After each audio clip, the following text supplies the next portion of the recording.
Thank you. Just the green button. Good afternoon. At the end of every year, my hometown newspaper, the Washington Post, publishes a list of everything it's decided is in and out. So they'll take people and foods and jargon and all these other things, and they'll tell us what was in and what was out. So it's always a lot of fun to read. And last year, for example, or 2014, they named Brussels sprouts, and they said it was out, and it was being replaced by cauliflower. And then in 2015, cauliflower was out. I'm sorry. And radishes were in, of all things, God forbid.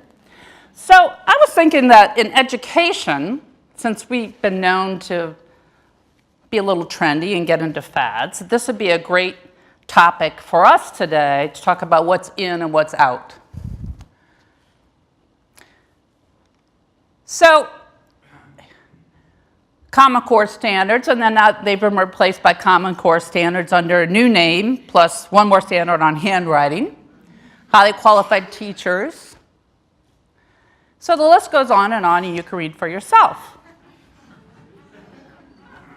You'll see how many people in the room know what BYOD is that are over the age of 30.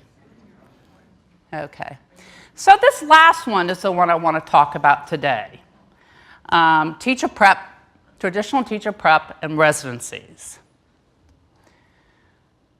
So if you think about traditional teacher prep, it's not enjoyed much favor lately. In fact, it's been pretty unpopular and pretty out in a lot of places. But I want to make it traditional teacher prep in, and that's my goal and my organization's goal for the next 2 years, is to try to make traditional teacher prep in. Now, that isn't the way I always felt. And a lot of people who know me know that's the case.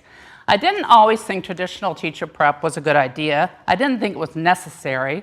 I basically thought to be a teacher, you had to be smart and you had to know your subject matter. And those two things were all you really needed. And to bolster my opinion, there hasn't been much research out there that says otherwise. So if you look at the research over the years, it all boils down to this. This is a look at a teacher's effectiveness who's gone through training and compared to a teacher who hasn't had any formal training. And the lines practically overlap. So this is the consensus research over and over and over again that you don't see much difference. I actually think that's pretty unbelievable. So if you were to look at another profession, somebody who goes through training and somebody who doesn't, it'd look more like this. So if you look at the left hand and the light orange, you'd think that's somebody who hasn't gone to medical school, and the darker orange is somebody who did go to medical school, right? You just wouldn't see that kind of difference. So I didn't mind this finding, as troubling as it was, because it reaffirmed my worldview that teacher prep didn't really matter. But it doesn't make a lot of sense. So over the years, I started coming across different things that started causing me to question my own view of life. So at first, there was a national reading panel, and the research that said you really do need to know something about reading instruction to teach it well. You could do one method, which would allow about 60% of the kids in your class, on average, to learn how to read. And if you do scientifically based reading instruction, you'd get a success rate of 90 to 95%. So this evidence kept growing. The more I looked, the more I came across things that caused me to question my worldview.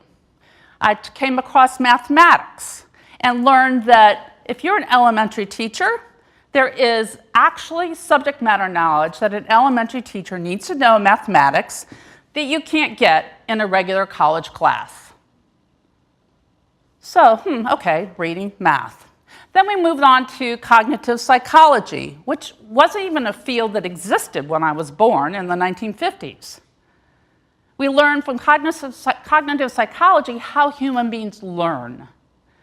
And with that knowledge has come with research-based strategies on how to accelerate learning and help children retain what they learn.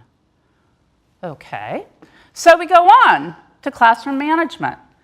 For a little bit longer, there's been some really solid research telling us the strategies that people need to know before they get into a classroom that would allow them to manage a classroom well versus not so well. And here's a great resource that I bet most of you in this room don't even know about. The Institute for Education Sciences has come out with these teacher practice guides that takes all this great research from the past 50 years. And they have scientists look at it and say, and what meets a high scientific standard. And they've developed 19 practice guides for teachers on how to improve and learn what they need to do to be successful in the classroom. That's a gold mine, but it's a gold mine almost no one knows anything about. So,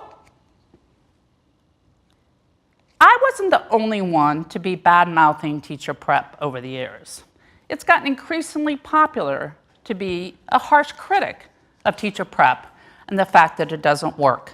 So a lot of people have turned their backs on it, and a lot of people have looked to innovation. And as the title of my talk said, this is the case for not innovation, but implementation.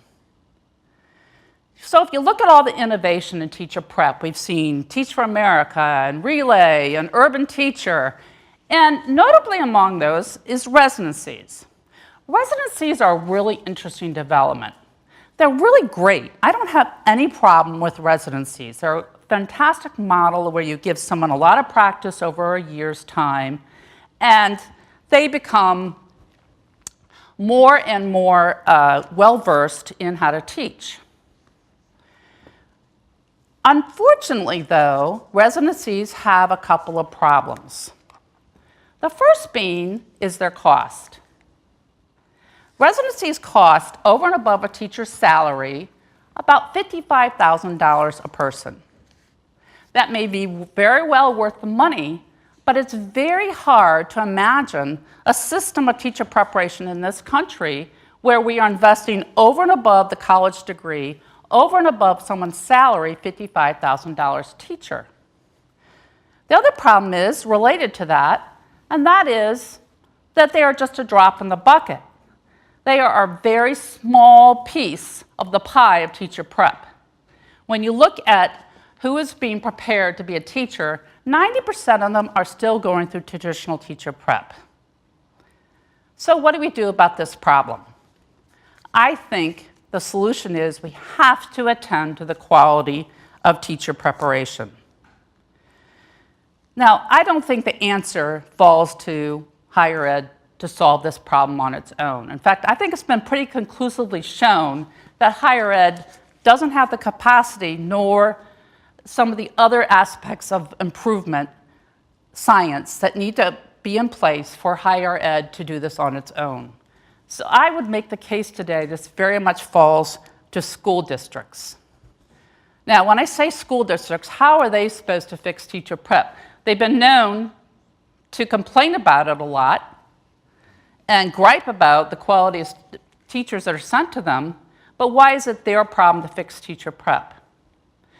Well, I would argue that school districts have a unique opportunity, as does higher ed, through something called student teaching. Now, I think most of the people in the room are wondering why we would talk about student teaching, that outmoded, outdated, dysfunctional experience that a lot of people have who go into the classroom. In fact, a lot of people would tell you that student teaching is not workable. We need to move on to residencies, okay?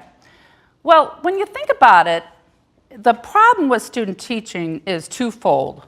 One is, let me give you a little anecdote to explain what I'm talking about, and that is that the Florida Teacher of the Year once told me that she stopped taking student teachers, even though she thought it was her obligation to train them every year. She stopped taking them because for 2 years in a row, she was assigned a student teacher who told her on the first day of school that they had no intention of ever teaching. They were just doing this to get their college degree. So that's problem number one. Problem number two is that school districts pay little attention to who they're assigning student teachers to. So you'll have principals say, I put the student teacher in the classroom with Mrs. Jones because she needs a cigarette break after third period. Or I put this student teacher in the class with Mr. Smith because he can't manage his kids, so I figure having another adult in there is a really good idea. So those two things encapsulate why student teaching has been given such a bad rap. But when you think about student teaching, how is it really anything different from a residency? They're both the same idea. They're both the same idea of putting the teacher in a classroom with a very good teacher and having them mentor them. The big difference is you're not paying $55,000. So we've walked out, all of us collectively have walked out for the shiny new great idea, the innovation of residencies, which are all fine. There's no question that we're fine, but we're making a very big cost calculation when student teaching has been right under our nose all along and affords much the same opportunity. So I think what we need to think about is student teaching is a unique opportunity. It's the one time that school districts have a lot of leverage with their higher ed partners. Because all those things I was talking about before in cognitive psychology, reading and math, a lot of those things just aren't found in many teacher preparation programs for lots of different reasons, but they're not part of what is being taught. So how are you going to make that happen? You're going to have school districts talk about, well, that's what they need from their new teachers.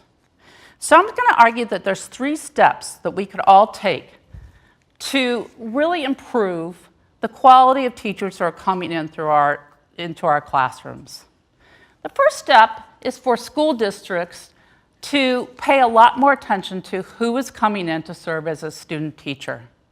It means if the local university calls you and says, here, I've got 10 student teachers, where can you put them?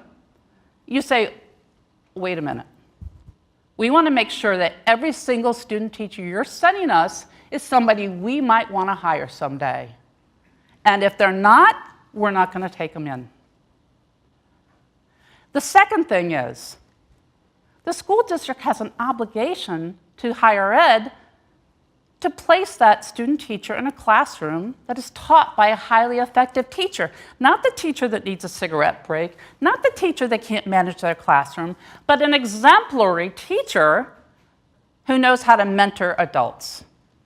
So it goes both ways. Both higher ed and school districts have a really important role to play. And the third step that I would argue needs to be taken is that everybody needs a careful sequence of mastery of skills. You don't just throw a student teacher into a classroom and expect the cooperating teacher, who's also, by the way, teaching 30 kids, to know exactly what the sequence of skills is that a teacher needs to learn. So we need to have a much greater consensus of what are the skills someone needs to master. Now, these things I'm talking about are not complicated.